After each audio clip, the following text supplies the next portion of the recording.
वैरागी बने तो जग छूटे, सन्यासी बने तो छूटे तन, महाकाल से प्रेम हो जाए तो छूटे आत्मा के सब बंधन। चिड़िया की शिव भक्ति और चिड़िया वाली बूढ़ी माँ की कहानी मैं आप सभी को सुनाने वाली हूँ। चिड़िया वाली बूढ़ी माता का मंदिर जो कि गुजरात में स्थित है, यह एक सच्ची कहानी है।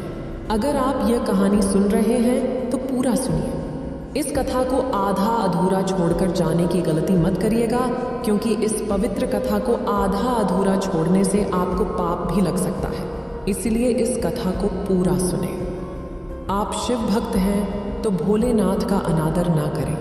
विश्व प्रसिद्ध बनारस के विश्वनाथ मंदिर काशी विश्वनाथ का दर्शन कराते हुए हम इस कहानी को शुरू करते हैं। प्रीति करो महादेव से, मत मांगो फलदान, तज कर फल की कामना, करिए भक्ति निष्काम।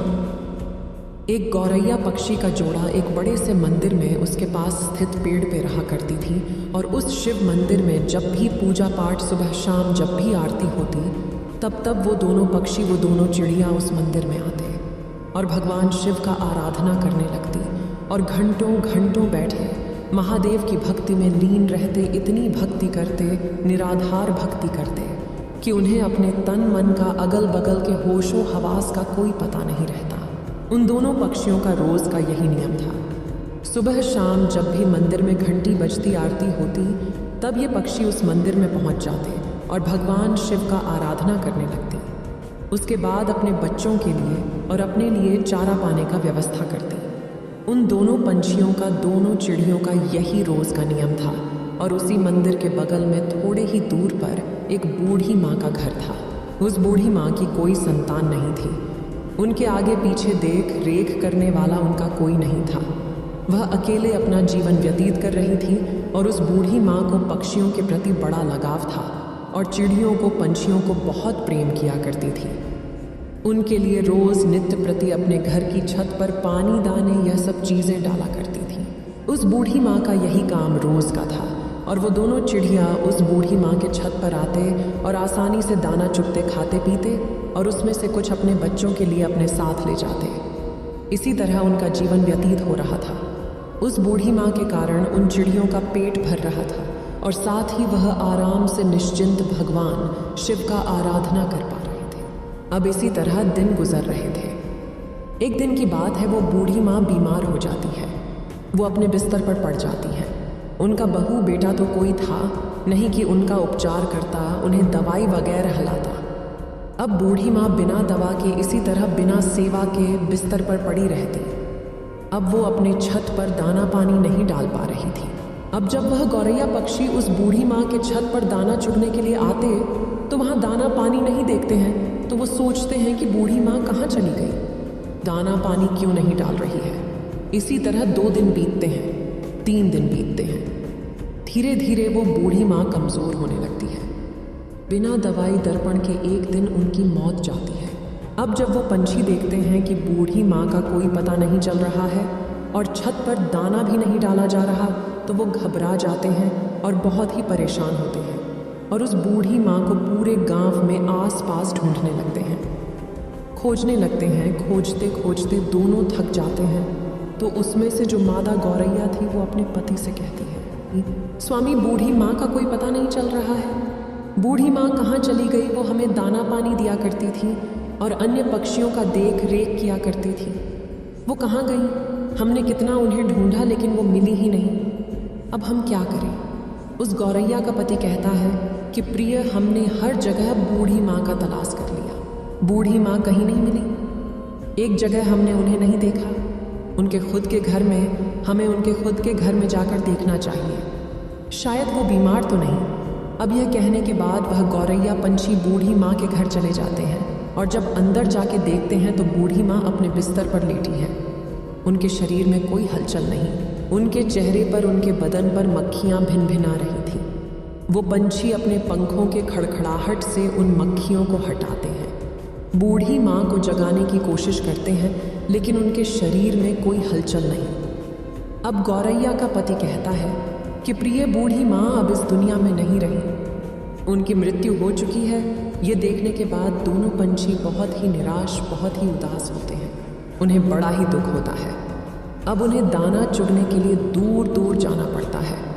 अब इसी तरह शाम हो जाती है। शाम को जब मंदिर का घंटा बजता है, भगवान शिव की आरती होने लगती है। तब वो दोनों पंछी उस मंदिर में पहुंचते हैं और एक पैर पर खड़े होकर भगवान शिव का निराधार भक्ति करने लगते हैं, उनका जप करने लगते हैं। 1 घंटा बीतता है, 2 घंटा बीतता है, इसी तरह बहुत लंबा समय बीत जाता है।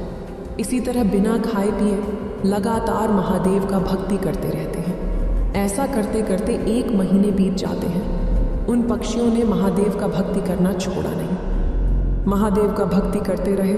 ये चीज़ देख के महादेव भोलेनाथ बड़े ही प्रसन्न होते हैं और उन पक्षियों को दर्शन देते हैं और कहते हैं, हे गौरैया, तुम्हें क्या चाहिए? तुम जो मानूंगी मैं वो दूंगा। मैं तुम्हारी इस अखंड भक्ति से बड़ा ही प्रसन्न हूँ। छोटी सी जान होते हुए तुमने अपनी क्षमता से बाहर भक्ति किया है, इसलिए मैं बहुत ज़्यादा प्रसन्न हूँ। तुम जो मांगो मैं तुम्हें दूंगा। तब गौरैया ने कहा, हे प्रभु, हमें कुछ नहीं चाहिए, हमें बस एक चीज़ चाहिए। आप हमारी उस बूढ़ी माँ को, उस पुण्यात्मा को फिर से हमें लौटा दीजिए, उन्हें जीवित कर दीजिए, बस हमें यही चाहिए। भोलेनाथ ने कहा, हे पक्षियों, यह सृष्टि का नियम है। अगर जो मर जाता है वो कैसे जीवित हो सकता है? मैं सृष्टि के चक्र में कैसे बाधा बन सकता हूँ? तुम और कुछ मामलों तक उस चिड़िया ने कहा, नहीं भोलेनाथ, हमें कुछ नहीं चाहिए, हमें बस हमारी बूढ़ी माँ चाहिए और कुछ नहीं, आप हमें वापस कर दीजिए।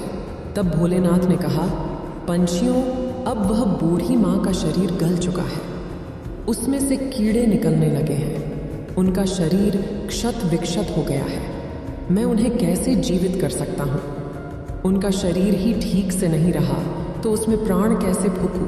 तब वो दोनों पंछी, दोनों पति पत्नी हठ करने लगते हैं और कहते हैं, प्रभु, आपने हमें वचन दिया था कि तुम जो मानोगे मैं दूंगा, तो प्रभु आप अपने वचन से पीछे हट रहे हैं।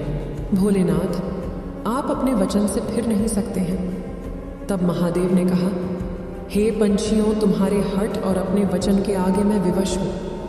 अब इस प्रकार भोलेनाथ ने और उस बूढ़ी माँ के क्षत विक्षत शरीर को सही किया, फिर उसमें प्राण फूंक दिए। वह बूढ़ी माँ फिर से जीवित हो गई। अब अपने सामने भगवान भोलेनाथ को देखकर वह बूढ़ी माँ भाव विभोर हो जाती है, बड़ा ही प्रसन्न होती है। कहती है, हे प्रभु, मेरे जन्मों जन्म के दुख, जन्मों जन्मों के पाप आपके दर्शन मात्र से कट गए। आपने मुझे दर्शन दिया। हे प्रभु, मैंने ऐसा क्या पुण्य किया था कि आपने मुझे जीवित कर दिया? तब भगवान शिव ने कहा, हे बूढ़ी माँ, तुम्हें मैंने तुम्हारे कारण नहीं जीवित किया है, मैंने तो तुम्हें उन दोनों पक्षियों के लिए जीवित किया है। उन दोनों पक्षियों ने मेरा निराधार भक्ति किया, दिन रात बिना अन्न पानी ग्रहण किए मेरी पूजा की, एक पैर पर खड़ा होकर मेरा आराधना किया। इसी कारण मैंने उन्हें आशीर्वाद दिया। उन्हीं की वजह से तुम आज जीवित हो, इस धरती पर हो। वो पंछी कोई और नहीं। जो तुम्हारे छत पर जो गौरैया पक्षी का जोड़ा रोज दाने चुगने आता है, उसी ने ये भक्ति की है, उसी के कारण तुम आज जीवित हो। अब उस बूढ़ी माँ ने दंडवत प्रणाम किया और फिर भोलेनाथ वहाँ से अंतर ध्यान हो गए। फिर वह बूढ़ी माँ फिर से अपने छत पर दाने डालने लगी, पानी रखने लगी और वह पंछी, वह गौरैया पक्षी का जोड़ा उस माँ की छत पर आते और पानी पीते, दाना चुगते। तब उस बूढ़ी माँ ने उन गौरैया पक्षी से कहा, हे पक्षियों, तुमने मुझे जीवन दान दिया है, भगवान भोलेनाथ का आराधना किया, अपने दिए ना मानकर मेरे लिए मंगा। हे पक्षियों, मैं ये चाहती हूँ तुम मेरे घर पर ही वास करो और नित्य प्रति मेरे आँखों के सामने रहो। अब यह सुनने के बाद उस बूढ़ी माँ का प्रस्ताव वो दोनों पक्षी स्वीकार करते हैं और उस बूढ़ी माँ के घर आकर रहने लगते हैं। इसी प्रकार दिन बीतने लगते हैं और उस बूढ़ी माँ का चर्चा गांव-गांव में फैलने लगता है, दूर दराज तक फैलने लगता है कि एक बूढ़ी माँ है जो मरकर भी जीवित हो गई और उनमें अजीब सी शक्ति आ गई है।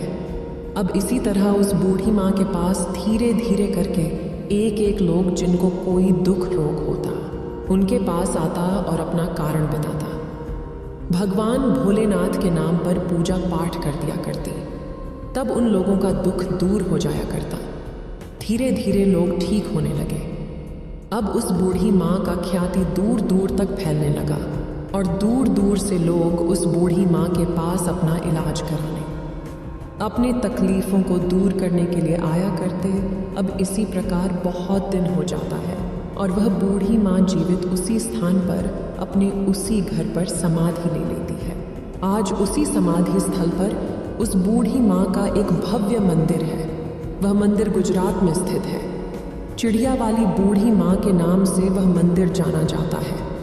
उस मंदिर पर आपको गौरैया पक्षी का जोड़ा हमेशा देखने को मिलेगा और दोस्तों, उस मंदिर की बहुत दूर दूर तक ख्याति है। लोग कहते हैं किसी को भी कोई तकलीफ रहता है, कोई शारीरिक कष्ट रहता है, कोई रोग रहता है, तो वहाँ जाने कर भक्ति करने पर, पूजा पाठ करने पर वो तकलीफ, वो रोग ठीक हो जाता है।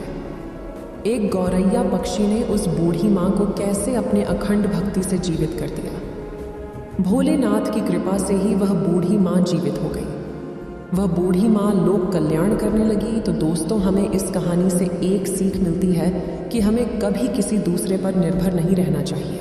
जब तक बूढ़ी माँ जीवित थी, वो दोनों पक्षी उस माँ पर आश्रित थे।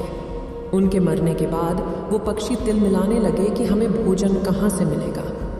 अब इसी कारण उन्हें कष्ट होने लगा, क्योंकि उन्हें आदत नहीं था दूर दराज से भोजन खोजने का। उन्हें रखा रखाया भोजन मिल जाया करता था। इसलिए कभी भी कठिन परिस्थिति आने पर हमें अपने आप को तैयार रखना चाहिए। हमें किसी अन्य के भरोसे नहीं रहना चाहिए। आज वह व्यक्ति मेरे लिए है, कल नहीं रहेगा, तो मैं अपने आप को कैसे संभालूंगा, यह सोचना चाहिए कि हम अगर भगवान का सच्चे मन से निराधार भक्ति करेंगे तो हमें उस भगवान का दर्शन जरूर होगा, तो हमारे पाप जरूर कटेंगे, हमारा दुख अवश्य दूर होगा। बस ज़रूरत है तो मन में सच्ची श्रद्धा की, सच्ची भक्ति की, जो उस गौरैया पक्षी ने किया। करता करे न कर सके, शिव करे सो होए, तीनों लोक नौ खंड में महाकाल से बड़ा ना कोई। उम्मीद है आप सभी को ये वीडियो अच्छी लगी होगी।